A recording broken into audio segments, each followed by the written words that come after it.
선거운동을 마무리하면서 기자 간담회를 갖게 됐습니다. 먼저 기자 간담회 시작하기 전에 참석자를 간단하게 소개해 드리겠습니다. 허양진 도민선대위원장입니다. 예, 감사합니다. 황명환 도민선대위원장이십니다. 감사합니다. 예, 그다음에 저기 유성유 공동선대위원장이십니다. 김방훈 공동선대위원장. 열심히 하겠습니다. 뭐 그냥 있는 순서대로 소개 올리겠습니다. 김채규 본부장이십니다. 최선을 다했습니다. 김한국 의원이십니다. 김준호 청년 본부장이십니다. 안녕하십니까. 저기 여성본부의 우리 김영나 본부장님, 김영규 본부장님, 네, 열심히 하겠습니다. 오영희 의원님, 고생 많습니다. 김영수 종합상황실장님, 저기 이경영 우리 감사합니다. 마지막입니다. 저는 김광호입니다. 먼저 질의 자리에 앞서서 허양진 도민선대위원장께서 선거운동 마무리하는 말씀을 회견문을 낭독해 드리겠습니다. 존경하고 사랑하는 제주도민 여러분, 그리고 언론인 여러분, 제10대 대통령 선거운동이 오늘 밤 자정이면 모두 마무리됩니다. 이번 대통령 선거운동 기간 후보들은 인물과 정책, 공약 등을 놓고 경쟁을 벌였습니다. 특히 제주에서의 대결은 무척 치열했습니다. 국민의힘 윤석열 후보는 국민이 불러내고 국민이 키운 후보입니다. 공정과 상식의 승리입니다. 이러한 윤석열 후보에게 제주도민들은 전폭적인 지지를 보내고 있습니다. 반면에 문재인 정권은 2005년 무능하고 무책임한 모습만을 보여왔습니다. 민주당 이재명 후보는 도덕적 한결과 각종 의혹 등으로 가득 차 있습니다. 국민들은 이런 이재명 후보에게 등을 돌리고 있다고 믿습니다. 최근 안철수 대표와의 야권 단일을 통해 반드시 정권 교체를 이뤄내 성공적인 국민통합정부를 만들어가기로 했습니다. 국민통합정부는 민주화를 잇는 선진화의 기술을 닦아 4차 산업혁명을 선도하는 과학기술 중심 국가와 공정과 상식이 살아있는 정의로운 사회를 만들어 대한민국의 새로운 희망과 번영을 이끌어 나갈 것입니다. 오늘 선거일 하루를 앞두고 이준석 당대표, 원희룡 정책총괄본부장과 함께 제주를 방문하여 총력 구세를 펼친 국민의힘 윤석열 후보는 그 어느 후보보다 제주 사랑이 남다르다는 것을 알 수 있었습니다. 윤석열 후보는 제주를 대한민국의 보석을 넘어 세계의 보석이라며 제주의 지속가능한 미래와 번영을 위해 총력을 기울이겠다고 말했습니다. 특히 윤석열 후보가 내세운 제주 공약이 상대 후보를 압도했음은 물론입니다. 제주의 미래 발전 청사진을 제시했습니다. 관광청 시설과 제2공항 조속 추진, 신랑만 건설, 4.3의 완전한 해결 등이 그것입니다. 반면 이재명 후보가 내세운 제주 공약은 거의 기존 사업들의 재탕 수준입니다. 문재인 정권은 제2공항 착공을 5년 내내 미적거렸고 이재명 후보도 어정쩡한 자세입니다. 이재명 후보는 심지어 제주 해저터널 건설을 들고 나와 제2공항 건설 물타기를 시도했고 제주도민들의 강한 반발을 사고 있음은 물론입니다. 제주에 도입하고자 하는 환경보전 기여금과 풍력과 태양광 발전 수익금으로 제주형 기본소득 재원으로 마련하겠다는 어처구니없는 발상까지 들고 나왔습니다. 내일은 대통령 선거 투표일입니다. 선관위의 코로나19 확진자 사전투표 관리가 엉망으로 이루어져 국민들의 지탄을 받고 있습니다. 제주에서는 섬지역과 관내 사전투표 용지와 투표함이 공적 감시가 이루어지지 않는 제주시 선관위 사무국장 방에 방치되는 사태까지 발생했습니다. 국민의힘 중앙당과 제주도당은 선관위를 항의 방문해 철저한 조사와 대책을 요구했습니다. 내일 이루어지는 일반 투표와 코로나19 확진자 투표는 엄정 중립의 자세로 한치의 착오도 발생하지 않도록 철저하게 준비할 것을 선거관리 당국에 요구합니다. 존경하고 사랑하는 기도민 여러분, 내일 투표에 우리나라의 미래의 명운이 걸려 있습니다. 제주 발전을 좌우하는 투표이기도 합니다. 지난 5년간의 내로남불, 거짓과 이선, 불공정의 폐해를 막아내기 위해서는 국민 여러분의 한 표 한 표가 너무나 소중하고 절실합니다. 투표에 적극적으로 참여하시어 윤석열 후보가 압도적인 승리로 정권 교체할 수 있도록 다시 한 번 더 기호 2번 윤석열 후보 지지를 부탁합니다. 감사합니다. 2022년 3월 8일 국민의힘 제주를 살리는 선대위 국민선대위원장 허양진 외 일종. 네. 선거 마무리하는 그런 의견문 이렇게 있었습니다. 우리 기자님들의 질의응답 순서입니다. 질문 하시는 분은 수부터 하고 이름을 좀 말씀하시면서 질문해 주시기 바라겠습니다. 네. 21일 동안 하시면서 그냥 어려운 점은 뭐였는지 하시는 기억이 나는 부분이 예, 가장 어려운 점은 아마 코로나19 때문에 유권자들과 대면하는 것이 어려움이 많았다는 점입니다. 그리고 공식선거운동 기간 이전부터 저희들이 아침 거리 인사, 출근길 아침 거리 인사를 한 2달 남짓 이렇게 해왔습니다. 그 기간 동안에 우리 주민들, 동생 시민들, 서귀포 시민들이 출근길에 저희 그 거리 인사하는 저희 친구를 대하는 태도가 점점 더 뜨겁게 정권 교체에 대한 열망, 또 우리 국민의 힘에 대한 지지 이런 것들이 섞여서 점점 저희들에게 아주 뭐랄까 좋은 반응을, 호의적인 반응을 이렇게 보여주는 것이 눈에 띄게 나타났다는 것이 그런 하나의 특징이었습니다. 네. 인사드릴 건데요. 공식적으로 이제 윤석열 후보가 어제 온다는 뭐 일정 결정 없었지만 감정적으로 어제 오기로 하셨다가 오늘 이제 하루 일정을 중간에 취소됐다가 왔고 또 이준석 대표도 나타나 갑자기 일정들이 원래는 제주 이제 일정이 좀 취소되는 듯 하다가 당 대표하고 그 후보가 제주를 다시 또 찾게 된 원인은 어디에 있나요? 취소된 적은 없었고요.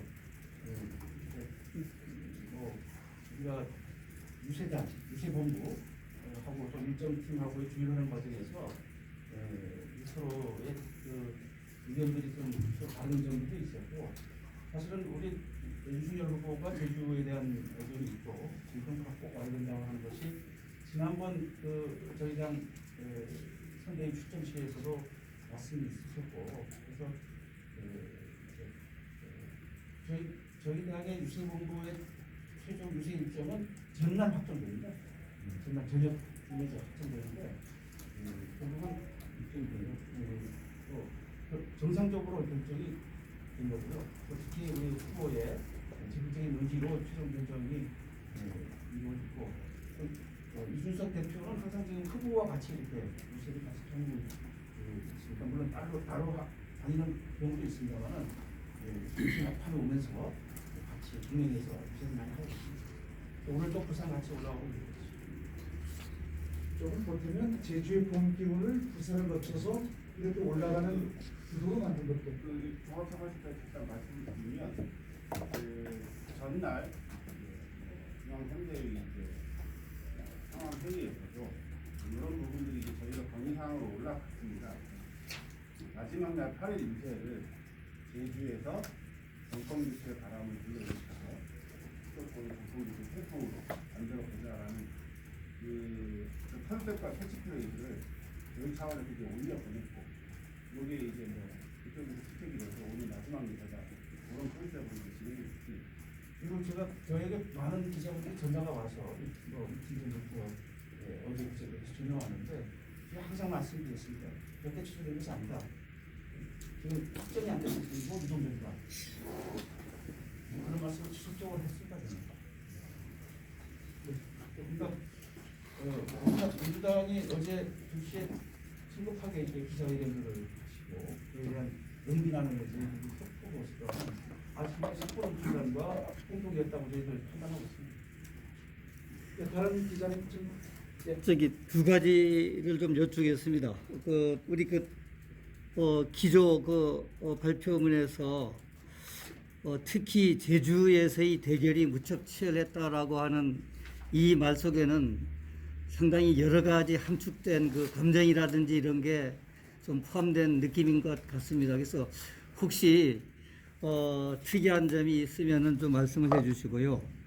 다른 하나는 지난번 총선 때 부정 투표에 대해서 상당히 문제가 제기됐는데 사실 반신반의 했던 게 사실이었습니다만은 이번에 선관위의 행태로 봐서는 그거를 확증하고도 남습니다. 그래서 국민의힘 입장에서는 최종적으로 유정의 미를 거두기 위해서는 수확해 놓은 거를 잘 타작을 해서 거둬들이는 게 제일 중요하다고 보는데 내일 혹시 투표 상황이 끝난 이후에 개표 과정에 있을 때까지라도 특별히 당에서 준비하는 대책이라든지 감시 이런 데 대한 계획이 있으면은 발표를 해 주시기 바랍니다. 네, 지금 우리가 전국적으로 사전투표 관리가 상당히 허술하고 불신한 관리가 이루어지고 있다는 그런 보도도 있었고 우리 지인들도 실제로 그런 일이 있어서 한 3일 전부터 계속 선관위 주변에 우리가 그 안에까지 못 들어가기 때문에 여기에서 혹시 외부인들의 출입이 있는지 그런 것들을 감시하기 위해서 청년위원회 소속된 청년들이 배치가 되어 있고 그다음에 내일은 이제 투개표가 이루어지는 날 아니겠습니까? 투표와 대표가 그래서 투표와 대표하는 과정에 참관하는 우리 측 추천된 참관인들을 중심으로 해서 사전에 등락식을 갖고 철저하게 공략이 이루어질 수 있도록 홍보하고 당부를 이렇게 하려고 합니다. 그리고 치열하다고 하는 것은 공약의 차별화에 대한 여러 가지 홍보 활동 구역에서의 서로 간의 비판과 장점을 이제 서로 홍보하는 과정에서 좀 치열했고 작년 이후 이제 비당이 다 후보가 확정된 이후에 각종 여론조사에서 우리가 지역적 여건, 조직력에서 좀 열세인 우리 국민의힘이 아시다시피 국회의원의 3인, 도의원이 5대 30인 이런 상황에서 우리가 그래도 경쟁할 수 있는 여건을 만들기 위해서 상당히 노력을 했고 그래서 초기에 상당히 여론상 우리가 분리했던 것들이 시간이 갈수록 그 격차가 좁혀지고 물론 일부 여론조사에 나타난 것은 잘못된 여론조사라고 저는 그걸 봅니다. 그러나 일관되게 이렇게 쭉 우리가 민주당을 쫓아가고 즉 돈에서입니다. 제 돈에서 쫓아가서 이제는 바꾼 상태로 만들고 크로스 오버되지 않나 뭐 이런 관점에서 상당히 치열했다 이렇게 저희들 판단하고 있습니다. 그런 질문 계십니까? 지금 사전 투표했던 표들은 지금 어디에 있습니까? 사무국장방에서 이로 옮겼습니다. 예. 그러니까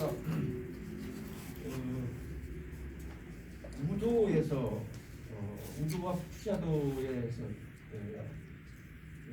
사전 투표 함이 도착이 우도 투표함이 생각보다 빨리 온 모양입니다.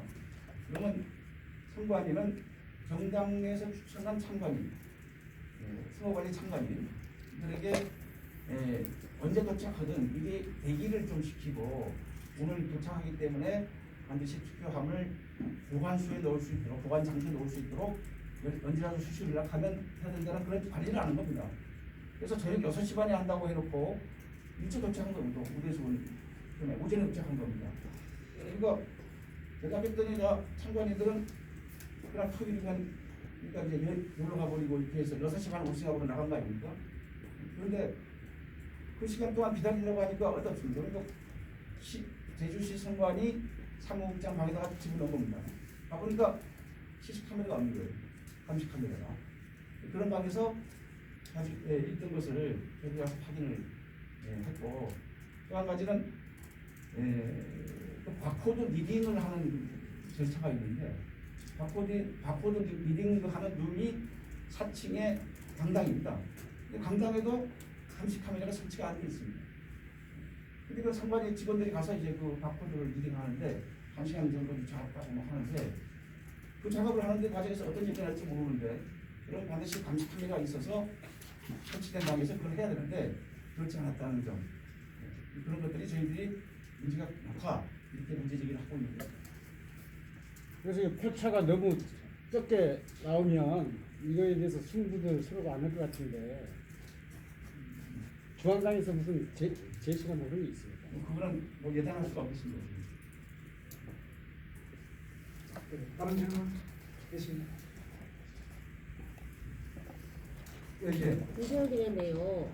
어쨌든 정당추천위원회가 오지 않은 건 국민의힘 쪽이었잖아요.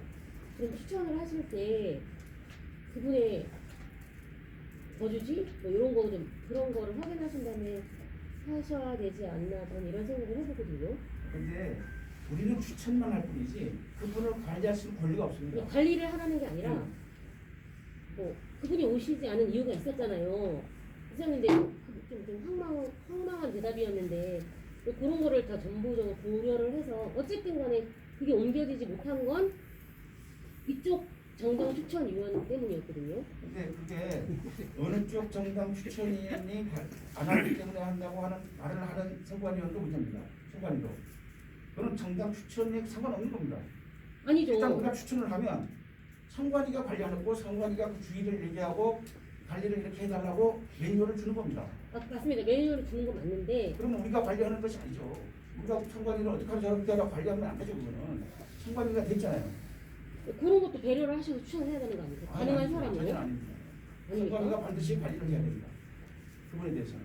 알겠습니다. 만약에 중앙선관위의 선관위원들한테 정당 민주당이 추천한 건데 거의 다 통하게나 그분들 다 그분들이 관리해버리면 됩니까?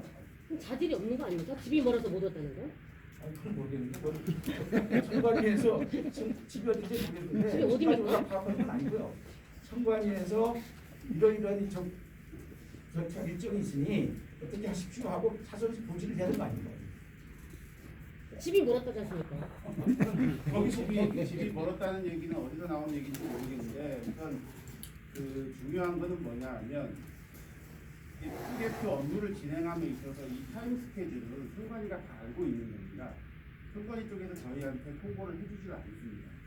근데 그 전날 선관위에서 우리 정당 추천 선관위원들한테 얘기한 건 뭐였냐면 무도 개편이 풍랑 때문에 늦어지기 때문에 오후에 도착을 하니까 6시 반에 입회하에 공인해서 투표 보관실에 넣겠다라고 선관위에서 고지를 한 겁니다. 선관위원들한테. 그런데 이분들이 또 다 각자의 개인 사정들이 있고 이제 일이 있으신 분들이기 때문에 그 시간에 맞춰서 이렇게 준비를 하고 있었는데 굉장히 중요한 겁니다. 네. 하루 정도 일정 못 배울 사람을 정당 추천위로 추천할 수 있습니까? 아니 근데 그거는 지금 잘못 알고 계신 게 뭐냐면 민주당 선관위원도 마찬가지로 그때 당시에는 현장에 없었거든요. 그리고 거기도 지금 연락을 했는데 온다고만 했지 그분이 어디 계신지는 모르는 거예요. 근데 선관위에서 지금 저희도 그때 가장 강력하게 항의를 제기한 게 뭐냐 하면 왜 몇몇 언론에서 국민의힘 추천 선관위원이 안 왔기 때문에 못하고 있는 거다라고 얘기를 하냐. 저희가 12시 한 반 정도에 도당위원장이랑 저랑 이제 그 현장에 갔거든요. 민주당 추천 선관위원가 오지가 않았어요. 근데 우리 쪽에 안 와서 못하고 있다라고 그렇게 언론에다가 얘기를 하더라고요. 그 부분에 대해서도 저희가 도선관위 사무처장, 시선관위 사무부장한테도 강력하게 항의를 했습니다. 그래서 현장에서 그분들한테 사과의 말씀도 저희가 들었고, 그건 내용이 그렇습니다. 그래서 6시 반에 하기로 선관위에서 이렇게 그 선관위원들하고 얘기가 됐고요. 근데 우도 투표함, 사전 투표함이 빨리 도착한 거 아닙니까? 오전에 예정보다 오전 도착한 거 아닙니까? 그래서 긴급하게들 선관위에서 연락하고 저희도 연락해서 바로 오후 몇 시죠? 오후 한 1시 반에 1시 반에 공인해서 들어갔습니다. 선관위에 들어갔습니다. 그 투표하면 경찰이 같이 따라가지 않지만 그 안에서는 투표소에서 이제 선관위까지 가는 데는 호송하는 데는 경찰과 이제 참관인들이 같이 호송을 하지만 선관위 내부에서 이제 이걸 공인해서 CCTV가 있는 투표 보관실이 따로 있거든요. 거기에 넣는 과정은 정당 추천 선관위원들과 선관위 관계자들이 같이 하는 겁니다. 네. 선거관리위원이 선거관리위원. 근데 좀 저희들 아시다시피 아직 또 원희룡 전 정책총괄본부장하고 좀 엄중 항의했지 않습니까? 다른 질문